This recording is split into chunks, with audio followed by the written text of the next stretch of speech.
आज Doubtnut app download करें। Doubtnut पर अपने सभी गणित, रसायन विज्ञान, भौतिक विज्ञान और जीव विज्ञान के डाउट्स का करो सफाया। बस प्रश्न की फोटो खींचो, एक ही प्रश्न को क्रॉप करो और तुरंत वीडियो सोल्यूशन पाओ। अभी डाउनलोड करें।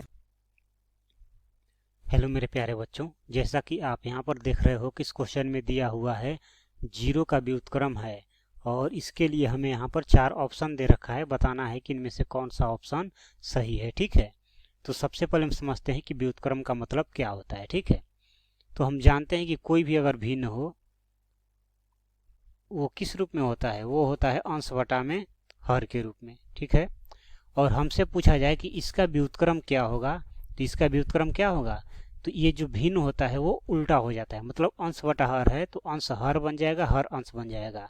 तो इस भिन्न का व्युत्क्रम हो जाएगा अब हर बटा में अंश हो जाएगा। ठीक है, मतलब जो अंश था वो हर बन जाएगा, जो हर था वो अंश हो गया। अब जैसे अगर हम बात करें इसको एग्जाम्पल से समझने का, तो जैसे अगर हम बात करते हैं 3/4 का, अब हमसे अगर कोई पूछे 3/4 का व्युत्क्रम क्या होगा, तो अंश हर बन जाएगा, हर अंश बन जाएगा। तो अंश की जगह पे हर वाला आ जाएगा, तो हर क्या है 4, तो ये हो जाएगा 4, और अंश के हर की जगह पर अंश आ जाएगा तो ये 3 हो जाएगा। मतलब 3/4 का 4/3 हो गया। ठीक है, उसी प्रकार अगर हमसे कोई पूछे 6/5, तो इसका क्या हो जाएगा 5/6 हो जाएगा। ठीक है, तो ये होता है व्युत्क्रम का मतलब। बाकी एक तरीका इसका और है समझने का।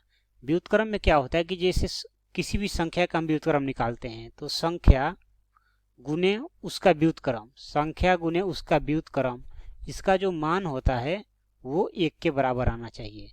संख्या और उसका व्युत्क्रम जो होता है उन दोनों को अगर हम गुना करें तो उसका मान 1 के बराबर आना चाहिए। ठीक है, अगर ऐसा होता है मतलब फिर सही है। जैसे अगर हम बात करें ये 3/4 है और इसका व्युत्क्रम कितना आया हमारा, ये 4/3, तो कैसे पता चलेगा ये 4/3 इसके व्युत्क्रम है कि नहीं, तो 4/3 से इसे गुना किए, ये बराबर क्या हो जाएगा 3 से 3 एक बार में कटेगा और ये 4 से 4 एक बार में कटेगा, तो 1 गुने 1 ये क्या हो जाएगा 1 हो जाएगा। ठीक है, तो ये हो गया हमारा व्युत्क्रम निकालने का तरीका।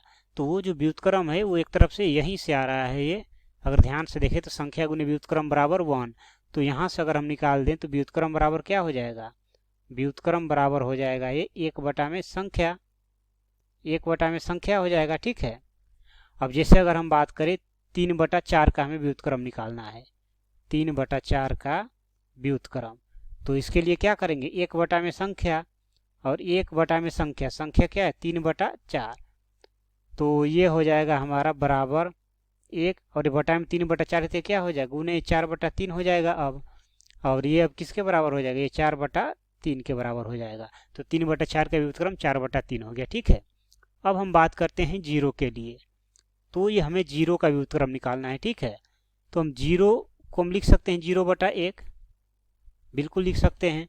तो इसका व्युत्क्रम क्या होगा देखते हैं, तो जीरो का व्युत्क्रम, ठीक है, तो ये क्या हो जाएगा 1 बटा में क्या हो जाएगा ये 4/3 था, 1 में ये क्या हो संख्या, तो संख्या क्या हो जाएगा यहाँ पर 0/1। ठीक है, तो ये हो जाएगा हमारा 1 में, और ये क्या हो जाएगा 0/1, तो ये हो जाएगा गुने 1/0।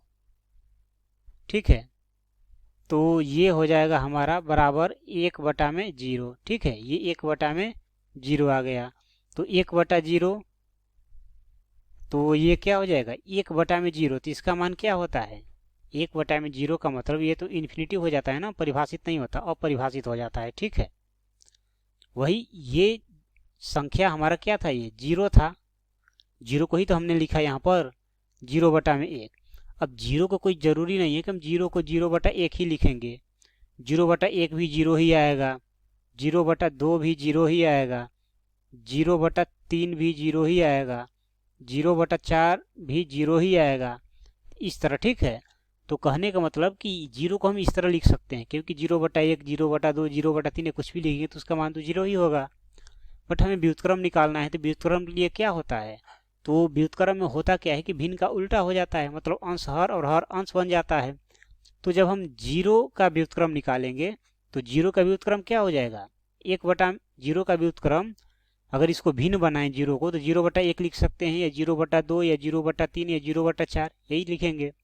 तो ये क्या हो जाएगा अंश हर और हर अंश बन जाता है। तो इसका भी अगर हम देखें तो ये हो जाएगा 1/0, इसका देखें तो ये हो जाएगा 2/0, इसका देखें तो ये हो जाएगा 3/0 और इसका देखें तो ये हो जाएगा 4/0। ठीक है, तो सभी हाल में यहाँ पर व्युत्क्रम हमारा क्या आ रहा है 0 का, सभी हाल में व्युत्क्रम जो है वो अपरिभाषित आ रहा है, इन्फिनेटिव आ रहा है। ठीक है, अर्थात परिभाषित नहीं है, क्योंकि यहाँ पर क्या 1/0, इसको दूसरे तरीका से अगर और समझने का कोशिश करें, जैसे अगर हम बात करें यहाँ पर, ये जैसे हम बात करें अगर यहाँ पर मान लेते हैं ये 2/1 हो गया। ठीक है, तो 2/1 का मतलब क्या हुआ, 2 में से 1 भाग, तो ये इसका कुछ मतलब समझ में आ रहा है। अगर ये 1/3 हो गया तो इसका मतलब हुआ कि 3 में 1 भाग, 2/5 हुआ, इसका मतलब कि 5 में 2 भाग। ठीक है, लेकिन अगर हम बात करें 1/0 कर दें, ठीक है, तो इसका मतलब क्या हुआ, 0 में 1 भाग, कुछ मतलब निकल रहा है, नहीं निकल रहा है। इसी तरह अगर हम बात करें 2/0, तो 0 में 2 भाग, क्या कुछ मतलब निकल रहा है, नहीं निकल रहा है। मतलब कि ये क्या है, ये जो है हमारा अपरिभाषित है, परिभाषित नहीं है। ठीक है, अपरिभाषित है,